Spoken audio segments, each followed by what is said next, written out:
Audio 1. પુસ્તકનું નામ શક્તિ ભંડાર સાથે પોતાને જોડો.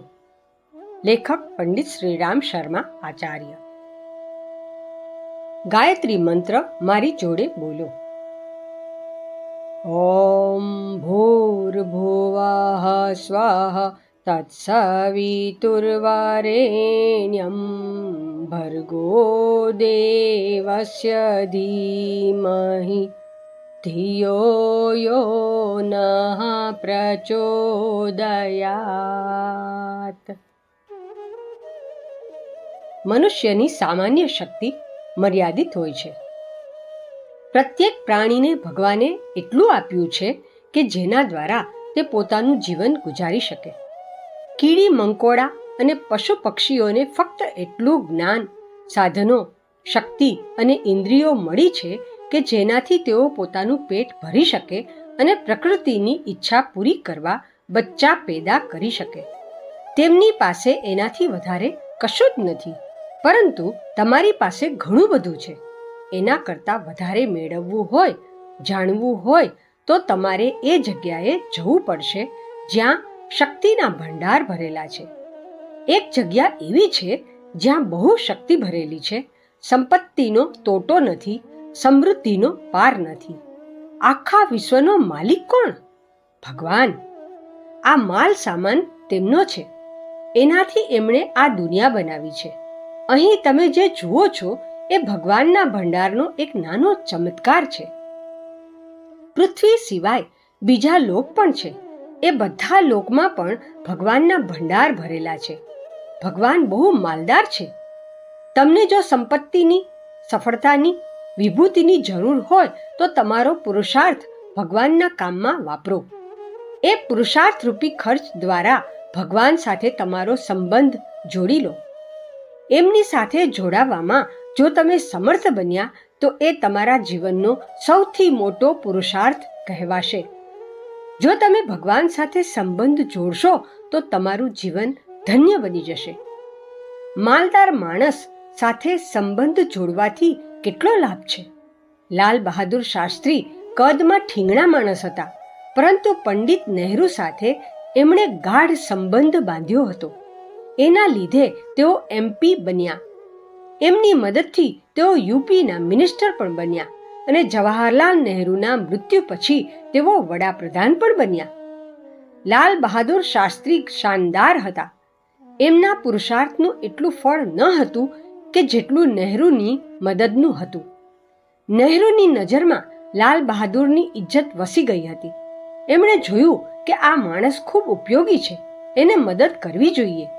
આ જ વાત બધે લાગુ પડે છે. ભગવાન એક સર્વશક્તિમાન સત્તા છે.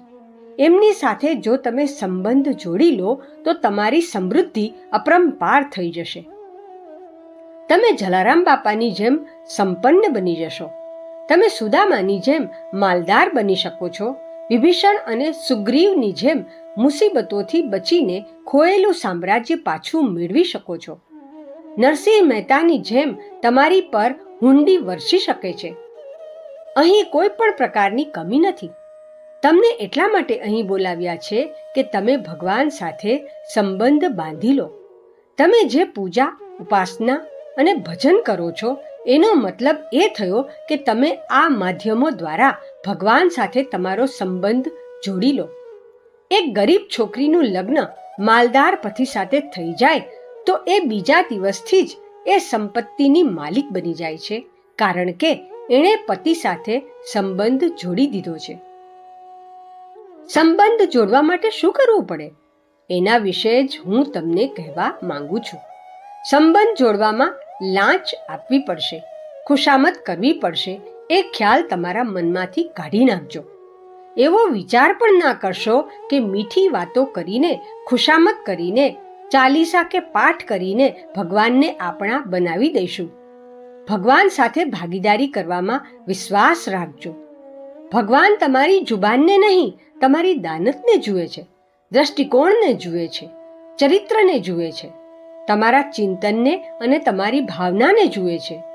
જો તમે આમાં કંગાળ હશો તો તમારા કર્મકાંડની બહુ અસર થશે નહીં. તમે જાણો છો ને કે એવા કેટલાય પંડિતો છે જે બધા પ્રકારના વિધિ વિધાન અને કર્મકાંડ જાણે છે, છતાં પણ તેઓ દરિદ્ર હોય છે. તમે જોયું છે કે સાધુ મહાત્મા જપ કરે છે, પૂજાપાઠ કરે છે, સ્નાન કરે છે, ધ્યાન ધરે છે, તીર્થયાત્રા કરે છે, પરંતુ એમની દાનત, ભાવના અને દ્રષ્ટિકોણ શ્રેષ્ઠ ન હોય, વ્યક્તિત્વ ઊંચું ન હોય, અંતઃકરણ સાફ ન હોય, તો લાલ પીળા કપડાં પહેરે એને એક પ્રકારનો આડંબર કહેવાય. જે નિત્ય કર્મ તેઓ કરે છે એ પણ બેકાર જાય છે અને સામાન્ય માણસ કરતાં પણ ગઈ ગુજરી જિંદગી જીવે છે. ભગવાનની કૃપા એમને ક્યાં મળે છે? ભગવાનને મેળવવાનો સાચો રસ્તો તમારે જાણવો જ જોઈએ. એના માટે તમારે શું કરવું પડશે? ભગવાન સાથે જોડાવવું પડશે. ભગવાન સાથે જોડાઈ જવું એને જ ઉપાસના કહે છે. ઉપાસનાનો અર્થ છે પાસે બેસવું. ભગવાન સાથે કેવી રીતે જોડાઈ જવું એના થોડા ઉદાહરણ આપું છું. તમે અગ્નિમાં લાકડાને સમર્પિત થતા જોયું છે ને? લાકડાની કિંમત કોડીની છે, પણ તે અગ્નિને સમર્પિત થઈ જાય છે તો જોત જોતામાં અગ્નિ બની જાય છે. ત્યારે આપણે એને અટકી શકતા નથી. જે ગુણ અગ્નિમાં છે તે ગુણ લાકડામાં આવી જાય છે. એ જ રીતે વ્યક્તિ અર્થાત જીવાત્મા પરમાત્મા સાથે મળી જાય તો પરમાત્માના ગુણ વ્યક્તિમાં ઉતરી આવે છે. એના માટે શું કરવું પડે? તમે ભગવાનની નજીક આવો. નજીક આવવાનો એક જ રસ્તો છે, આપણી જાતને ભગવાનને સોંપી દેવી. ભગવાનની મરજી પ્રમાણે જીવન જીવવાનું. વ્યક્તિ જ્યારે પરમાત્મામાં ભળી જાય છે તો એ પરમાત્મામય બની જાય છે. તમારી અને મારી ઈચ્છા હોય કે આપણે ભગવાન સાથે ભળી જઈએ તો આપણે આપણી ઈચ્છાઓ એમને સોંપી દેવી પડશે. આપણી ઈચ્છા પ્રમાણે ભગવાનને નહીં નચાવીએ, પણ આપણે ભગવાનની મરજી મુજબ ચાલીશું. એનું નામ સમર્પણ છે, વિલય અને વિસર્જન છે. એનું નામ જ શરણાગતિ છે. ઉપાસનાનું તત્વજ્ઞાન એના પર ટકેલું છે કે તમે ભગવાનના અનુયાયી છો કે નહીં, એમનું અનુશાસન માનો છો કે નહીં, ભગવાનની ઈચ્છા મુજબ ચાલો છો કે નહીં. તમારી એ માન્યતા બરાબર નથી કે તમે તમારી મરજી પ્રમાણે ભગવાનને ચલાવો. ભગવાન તમારી મરજી પ્રમાણે શા માટે ચાલે? ભગવાનના પોતાના પણ કેટલાક નીતિ નિયમો છે, મર્યાદાઓ છે, કાયદાઓ છે. તમારી પ્રશંસાને કારણે તમારી મનોકામના પૂરી કરવા માટે ભગવાન એમના નીતિ નિયમો છોડી દેશે? મર્યાદા અને કાયદા કાનૂન છોડી દેશે? ના, ભગવાન એવું નહીં કરી શકે.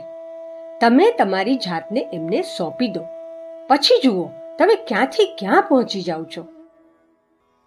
નાનું સરખું વરસાદનું ટીપું સમુદ્રમાં પડે છે અને પોતાના અસ્તિત્વનું સમુદ્રમાં વિસર્જન કરી દે છે તો તે સમુદ્ર બની જાય છે. ગંગામાં ભળી જતી ગંદી ગટરો ગંગાજળ બની જાય છે. આ કેવી રીતે બની ગયું? ગટરે પોતાની જાતને સમર્પિત કરી દીધી. પારસ લોખંડને અડકે તો સોનું બની જાય છે, એ તમે સાંભળ્યું હશે. જો લોખંડ પારસને એમ કહે કે તમે લોખંડ બની જાઓ તો પારસ લોખંડ બની શકતો નથી. લોખંડે જ બદલાવવું પડે છે.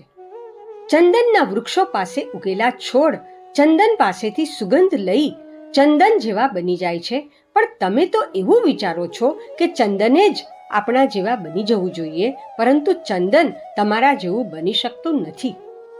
નાના છોડે જ ચંદન જેવા સુગંધીદાર બનવું પડે છે.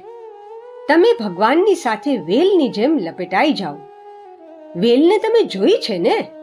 તે વૃક્ષ સાથે લપેટાઈ જાય છે અને વૃક્ષ જેટલું ઊંચું હોય છે એટલી વેલ પણ ઊંચી થઈ જાય છે. જો વેલ પોતાની મરજી પ્રમાણે ફેલાતી રહે તો ફક્ત જમીન ઉપર જ પથરાઈ શકે. સહારા વિના ઊંચે ચડવું એના માટે શક્ય જ નથી. તમે પણ ભગવાન સાથે ભળી જાઓ, પછી જુઓ કે તમારી ઊંચાઈ પણ ઝાડ સાથે લપેટાયેલી વેલ જેટલી થઈ જશે. એમના અનુશાસનનું પાલન કરો, એમની ઈચ્છા પ્રમાણે ચાલો, પછી જુઓ ભગવાનની કમાલ. પતંગ પોતાની જાતને બાળકના હાથમાં સોંપી દે છે. બાળકના હાથમાં પતંગનો દોરો હોય છે, જેને ઝટકા મારી મારીને પતંગને આકાશમાં પહોંચાડી દે છે. પતંગ જો પોતાનો દોરો બાળકના હવાલે ન કરે તો એને જમીન ઉપર જ પડી રહેવું પડે. તમે તમારા જીવનની દોરી ભગવાનના હાથમાં ન સોંપો તો પતંગની જેમ આકાશમાં ઉડવાની અપેક્ષા કેવી રીતે રાખી શકો? દર્પણ સામે જેવી વસ્તુ હોય એવું એનું પ્રતિબિંબ દેખાય છે. તમારા જીવનમાં પણ દોષ, દુર્ગુણ અને મનોવિકારો ભરેલા છે, એટલે તમારું દર્પણ પણ માનસિક સ્તર પણ એવો જ બની ગયો છે. પરંતુ જો તમે ભગવાનને તમારી સમક્ષ રાખશો, તેમની નજીક જશો, તો પછી જુઓ કે તમારા જીવનમાં પણ ભગવાનનો દિવ્ય પ્રકાશ, ભગવાનની શક્તિ તમને પ્રાપ્ત થશે. બંસરી પોતાને પોલી અને ખાલી કરી દે છે. પોલી અને ખાલી થઈ ગયા પછી એ વગાડનાર પાસે જાય છે અને કહે છે કે તમે મને વગાડો, તમે જે કહેશો એ હું ગાઈશ. વગાડનાર ફૂંક માર્યા કરે છે અને વાંસળી વાગે છે. ભગવાનને ફૂંક મારવા દો અને તમે વગડાવવા તૈયાર થઈ જાઓ. કઠપૂતળીના દોરા એના ચાલકના હાથમાં હોય છે. ચાલકની આંગળીઓના ઈશારે કઠપૂતળી વગર કહે નાચવાનું શરૂ કરી દે છે. દુનિયા જુએ છે કે કઠપૂતળીનો ડાન્સ કેટલો સરસ છે. આ કઠપૂતળીની જેમ જો તમે ભગવાનના હાથમાં તમારી જિંદગી રૂપી દોરી સોંપી દેશો તો જીવનમાં મજા આવી જશે. તમે જનરેટર સાથે જોડાઈ જાઓ તો જ બલ્બ સળગશે, પંખા ચાલશે. તમે ભગવાનની વાત સાંભળો નહીં, તેમની સાથે જોડાશો નહીં, તો જ્યાં છો ત્યાં જ પડી રહેશો. તમારી કિંમત કશું નહીં રહે. તમે પ્રકાશ આપી શકશો નહીં. અનંત શક્તિ સાથે જોડાશો તો તમે ખૂબ કમાલ કરી શકશો. એટલે માણસની મોટામાં મોટી સમજદારી એ છે કે પોતાની જાતને ભગવાન સાથે જોડી દે, એમની શક્તિ જોડે પોતાની સત્તાને જોડી દે. આ કામ જરા પણ અઘરું નથી. નળ પાણીની ટાંકી સાથે જોડાઈ જાય છે તો પાણી મળ્યા કરે છે. નળ એકલો કશા કામનો હોતો નથી, પરંતુ જ્યારે તે ટાંકી સાથે સંબંધ બાંધી લે છે તો એની કિંમત વધી જાય છે. થોડાક સમય માટે હોય તો પણ શું, જો તમે સાચા મનથી, એકાગ્રતાથી ભગવાન સાથે જોડાઈ રહો તો ભગવાનની જે સંપત્તિ છે, જે વિભૂતિ છે, તે ભક્તની બની જાય છે. પરંતુ તમારે તમારું સમર્પણ કરવું પડે છે. બીજ બનવું પડશે. એ બીજ ભગવાનના ખેતરમાં વાવવું પડશે. પછી કેવો પાક તૈયાર થાય છે? મકાઈનો એક દાણો ખેતરમાં વાવો છો અને છોડ ઉગે છે. એ છોડ પર અનેક ડોડા લાગે છે. એ ડોડામાં કેટલા બધા દાણા હોય છે. એક દાણાના સેંકડો દાણા થઈ જાય છે. એવી જ રીતે તમે તમારી જાતને ભગવાનના ખેતરમાં વાવો અને અંકુરિત થવા દો. પછી જુઓ તમારી સ્થિતિ કેવી થઈ જાય છે અને તમે ક્યાંથી ક્યાં પહોંચી જાઓ છો. તમે હિંમત નહીં કરો, બીજને આખી જિંદગી પોટલીમાં બાંધી રાખશો અને આશા રાખો કે જમીન અમારા ખેતરોને લહેરાવી દે અને અમારે ઓગળવું ન પડે, તો એવું શક્ય છે ખરું? તમને ખબર છે ને કે ભગવાન પહેલા ભક્ત પાસે માંગે છે, પહેલા હાથ ધરે છે, પછી આપવાની વાત કરે છે. એમના હાથમાં તમે કશું નહીં મૂકો તો તમે શું મેળવી શકશો? કંકુ, ચોખા ચઢાવી અને અગરબત્તી કરીને તમે ભગવાનને ખરીદી શકતા નથી. પૂજા પાઠ કરીને ભગવાનની કૃપાના અધિકારી નહીં બની શકો. તો પછી શું કરવું પડે? તમારે તમારો દ્રષ્ટિકોણ, ચિંતન અને ચરિત્ર, ભાવના અને લક્ષ્ય બધું જ ભગવાનની સાથે જોડવું પડશે. જ્યારે તમે આવું કરવા તૈયાર થશો તે દિવસે ભગવાનની કૃપા તમને આપમેળે મળી જશે. ભગવાનની ઈચ્છા તમે પૂરી કરો પછી તમને બધું મળે છે કે નહીં એ જુઓ. ભગવાન તમારી દાન જ જુએ છે. સુદામાએ પહેલા પૌવાની પોટલી આપી, પછી ભગવાને સુદામાને ન્યાલ કરી દીધા. શબરી પાસે ભગવાન ગયા હતા તો સોનું, ચાંદી કે હીરા મોતી લઈને ગયા ન હતા. તેઓ માંગવા ગયા હતા. કહ્યું કે હું ભૂખ્યો છું, કશું ખાવાનું આપો. શબરી પાસે એઠા બોર હતા. જે કંઈ હતું એ બધું ભગવાનને આપી દીધું. ભગવાન ગોપીઓ પાસે ગયા હતા. ગોપીઓને ભગવાન પ્રેમ કરતા હતા. એમને પૂછતા કે મારા માટે શું લાવ્યા છો? કશું ન હોય તો છાશ પણ આપો. ભગવાન કર્ણ પાસે પણ ગયા હતા. બલિ પાસે પણ માંગવા ગયા હતા. ભગવાન જ્યાં પણ જાય છે ત્યાં મનુષ્યની પાત્રતા પરખવા માટે, એની મહાનતાને વિકસાવવા માટે પહેલા માંગે છે. જો તમે બધું જ ભગવાનને હવાલે નહીં કરો તો ભગવાનને તમે તમારા નહીં બનાવી શકો.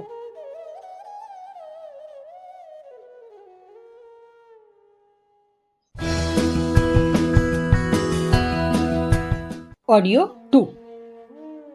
ભગવાનની ભક્તિ તમે કોને કહો છો? સમર્પણને. પરંતુ તમે તો એમને કઠપૂતળીની જેમ નચાવવામાં અને ભક્તિના બદલામાં ઉચિત કે અનુચિત ફાયદો મેળવવામાં માનો છો. તમે તમારી ભક્તિની આ વ્યાખ્યા બદલો. ભક્તિ એટલે સમર્પણ. સમર્પણ કરો તો જ ભગવાનની કૃપા અને પ્રેમ મેળવી શકો. એના માટે શું કરવું પડે? તમે ભગવાનની ઈચ્છા પ્રમાણે ચાલવા તૈયાર થઈ જાઓ. ભગવાને તમને મનુષ્યનું શરીર આપ્યું છે. એના આધારે તમે ઘણું બધું કરી શકો છો. તમારી ઈચ્છાઓ પૂરી કરવા માટે તમારી પાસે કોઈ કમી નથી. તમારા હાથ કેટલા શક્તિશાળી છે. તમારામાં કેટલી બધી બુદ્ધિ છે. તમારી આંખો અને જીભ કેટલી તેજ છે. તમારી દૈનિક જરૂરિયાતો પૂરી કરવાની ભગવાન પાસે અપેક્ષા ના રાખશો. તમે જે પુરુષાર્થથી કમાઓ છો એનાથી સંતોષ માનો. તમે તમારી ઈચ્છાઓ અને મહત્વાકાંક્ષાઓ પૂરી કરવા ભગવાનને મજબૂર કરશો? તેઓ એમના કર્તવ્યને છોડી દે અને તમારા માટે પક્ષપાત કરવા તૈયાર થાય એવું બની શકે નહીં. ભગવાનને ન્યાયના માર્ગ પર ચાલવા દો. જો કે તમે આવું ઈચ્છશો તો પણ ભગવાન એવું નહીં કરે. એનો એક જ રસ્તો છે કે તમે એ શક્તિ ભંડાર સાથે જોડાઈ જાઓ. તમે એમની ઈચ્છા પ્રમાણે ચાલો. તમે તમારી ઈચ્છાઓને ખતમ કરી દો. તમે એમના બની જાઓ. તમે ભગવાનના બની જશો તો ભગવાન પણ તમારા બની જશે. રાજા હરિશ્ચંદ્ર સત્ય માટે એકવાર વેચાયા હતા. ભગવાન પણ વેચાવા માટે ચૌટે ઊભા છે. કહે છે કે જે મને ખરીદશે એની સેવા કરીશ, એમની સાથે રહીશ. તમે ઈચ્છો તો ખરીદી શકો છો. શું કિંમત છે એમની? તમે પહેલા ભગવાનના હાથોમાં વેચાઈ જાઓ, પછી ભગવાનને તમે ખરીદી લો. સ્ત્રી પોતાના પતિને સમર્પિત થઈ જાય છે અને એના બદલામાં એ પતિને ખરીદી લે છે. બસ આ જ દોસ્તી અને ભક્તિનો રસ્તો છે. તમે તમારા ખરાબ ચિંતનને બદલો. દ્રષ્ટિકોણ વિશાળ બનાવો. લોભ અને લાલચને છોડી દો. ભગવાનની સુંદર દુનિયાને સજાવવા માટે, શાનદાર બનાવવા માટે એમના રાજકુમારની જેમ એમની સંપત્તિની રક્ષા કરો. દુનિયાને શ્રેષ્ઠ બનાવવા તનતોડ મહેનત કરો. તમે ભગવાનને સમર્પિત થઈ જાઓ. એમનું શરણું ગ્રહણ કરો. એમનામાં વિલીન થઈ જાઓ. બીજની જેમ ઓગળી જાઓ. વૃક્ષની જેમ ઉગવા તૈયાર થઈ જાઓ. જો તમે ત્યાગ નહીં કરો તો પ્રાપ્ત કેવી રીતે કરી શકશો? જપ કરવા જરૂરી છે, પણ એકલા જપથી કામ નહીં ચાલે. એના માટે તમારા વિચારોને તથા દ્રષ્ટિકોણને બદલો. ઓમ શાંતિ.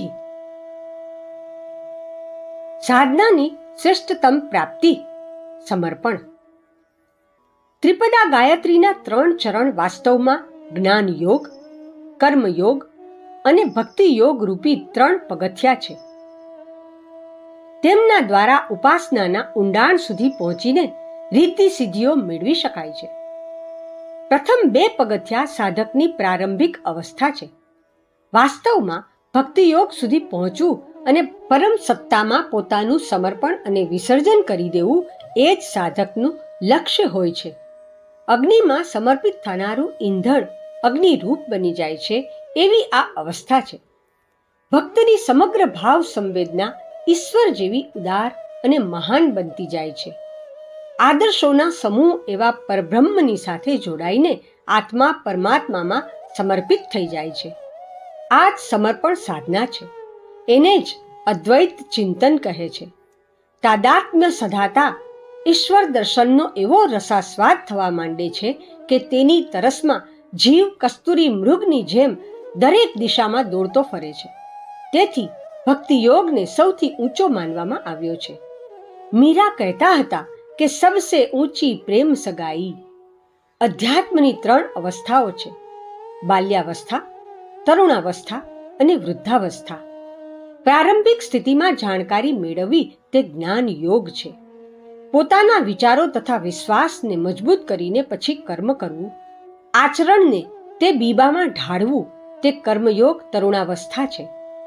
જ્ઞાન અને કર્મના આધારે મનોભૂમિ પરિપક્વ બને છે અને દ્રષ્ટિકોણ ઉચ્ચ બને છે.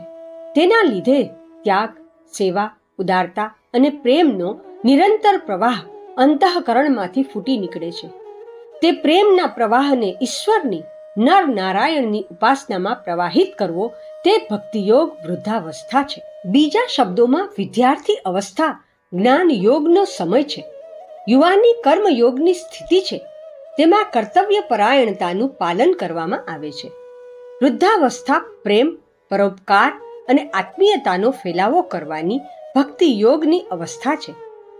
ભક્તિ યોગ આધ્યાત્મિક વૃદ્ધાવસ્થાની સાધના છે. જ્ઞાન અને કર્મ દ્વારા પુષ્ટ થયેલા વૃક્ષ ઉપર ભક્તિનું ફળ લાગે છે.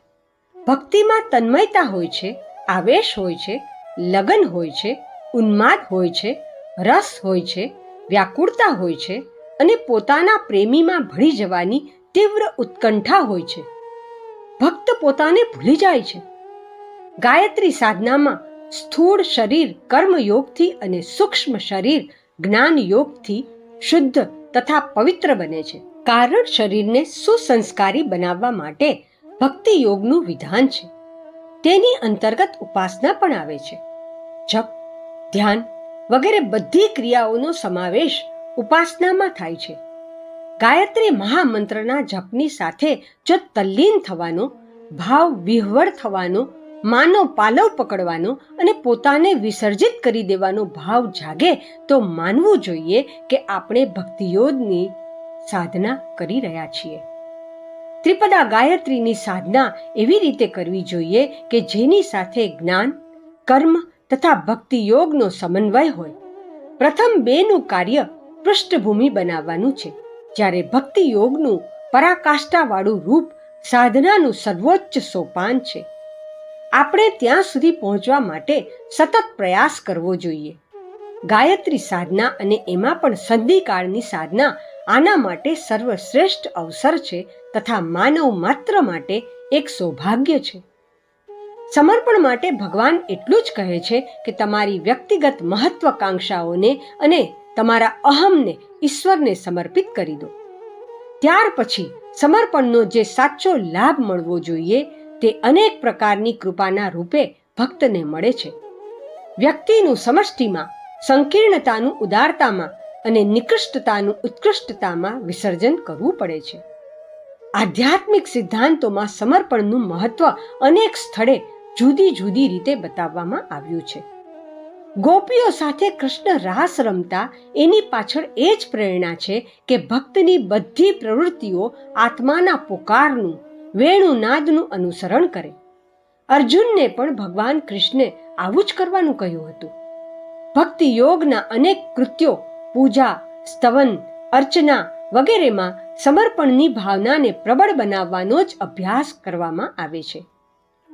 ભક્તિ યોગમાં સમર્પણની જ પ્રધાનતા છે. વેદાંતમાં અદ્વૈતના પ્રતિપાદનમાં ભક્તિ યોગનું સમર્પણ યોગનું જ સમર્થન કરવામાં આવ્યું છે. સમર્પણના ચમત્કારી પરિણામો બધે જ જોવા મળે છે.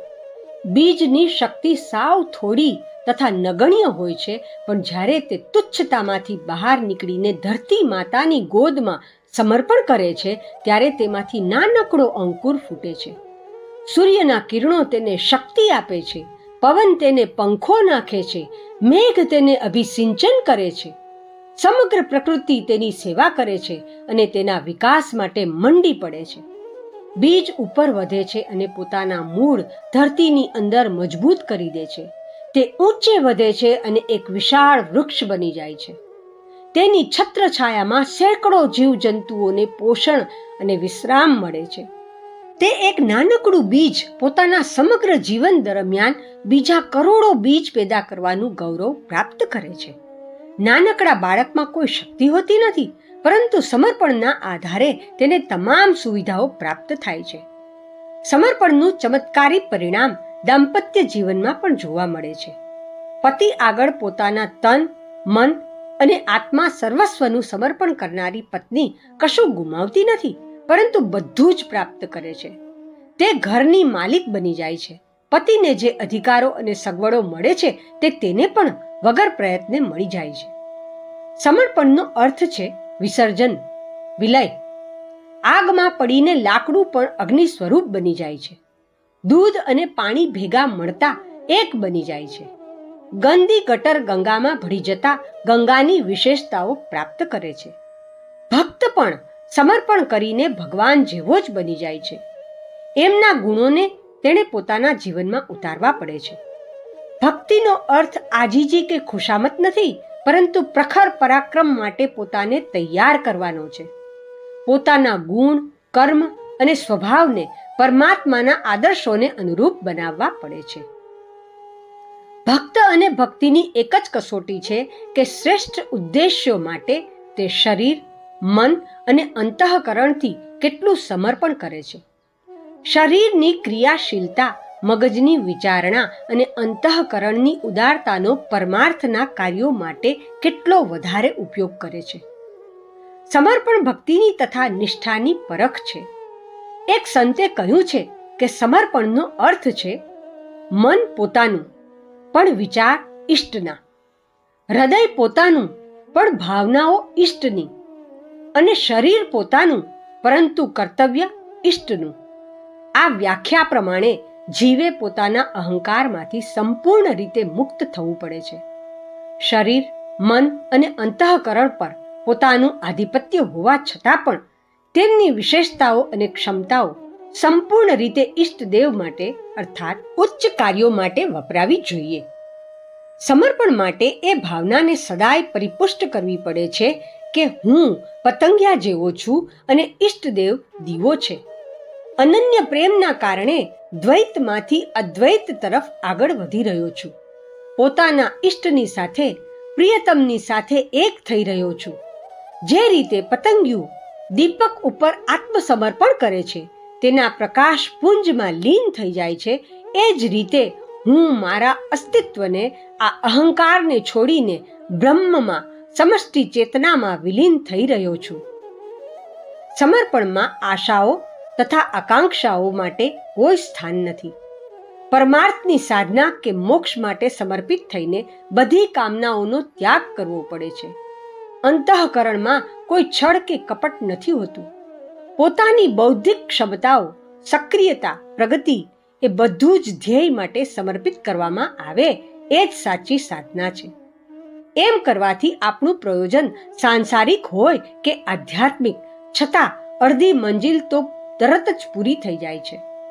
સાથે સાથે એ સમર્પિત આત્માને ઈશ્વરના સાનિધ્યનો એક એવો દિવ્ય લાભ મળે છે કે જેના માટે જન્મ જન્માંતરો સુધી યોગાભ્યાસ અને બીજી લાંબી સાધનાઓ કરવી પડે છે. સત પ્રવૃત્તિઓ તથા ઉચ્ચ આદર્શો માટે સમર્પિત જીવનનો અર્થ છે પરમાત્માને સમર્પિત જીવન. આવા સાધક માટે જ ભગવાન કૃષ્ણે ગીતામાં કહ્યું છે, તું તારું મન અને બુદ્ધિ મારા ઈશ્વરીય કાર્યોમાં વાપર. આ રીતે તું મારામાં જ નિવાસ કરીશ અને મને જ પ્રાપ્ત કરીશ, એમાં કોઈ શંકા નથી. સાચા સમર્પણની આ જ ફળશ્રુતિ છે.